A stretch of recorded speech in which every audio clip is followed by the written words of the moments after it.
Dear fellow Singaporeans and supporters of Workers' Party, good evening. My name is Ron Tan Jun Yen, and I am a candidate for Nisun GRC.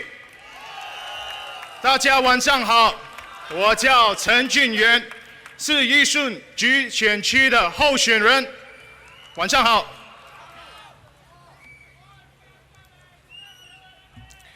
It was during my time volunteering in the ground as a case writer at the MPS with Mr. Peng Ying Huat in Hougang that when I experienced the despair and frustration of families affected by certain policies, I empathized with their situations, and I felt that I should be doing more to assist them, to seek equality and a fairer system for affected families.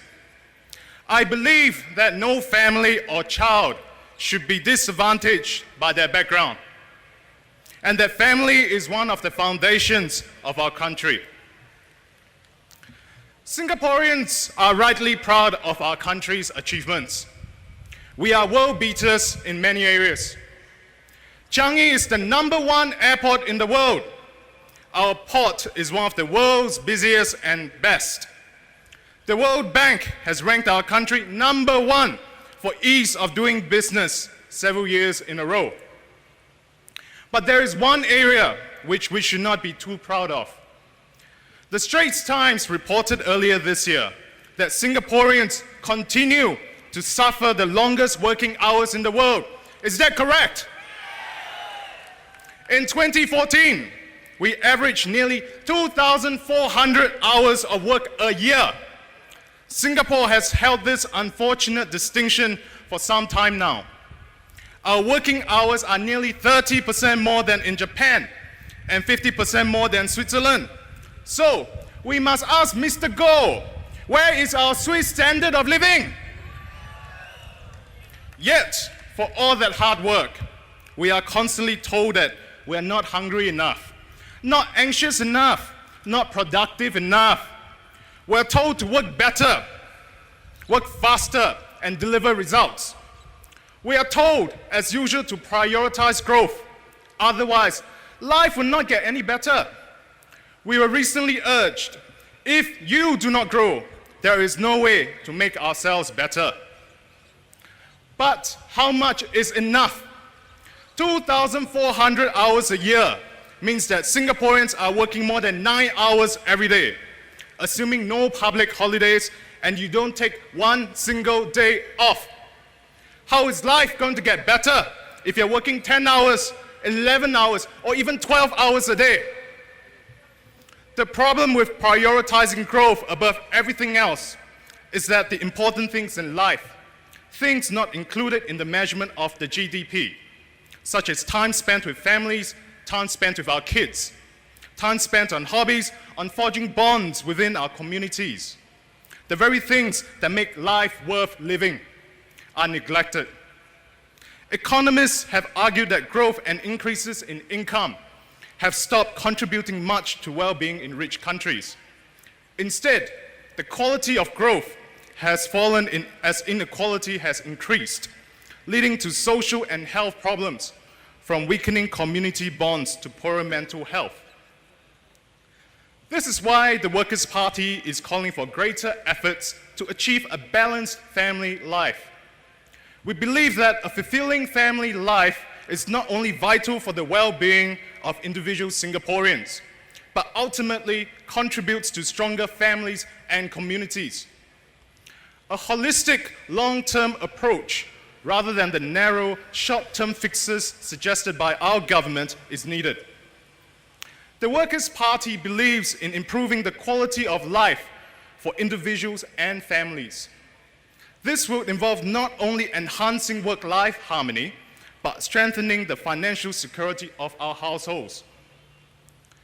Currently, the balance is tilted towards working to ensure financial security for the family, but at what cost?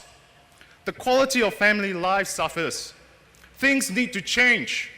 The Economist magazine argued recently that evidence from different countries shows that making it easier to combine work and parenting is the most sensible strategy for encouraging families. To this end, it is important that Singaporeans are empowered to work with their employers to achieve work-life harmony without compromising their financial security. So what do we call for?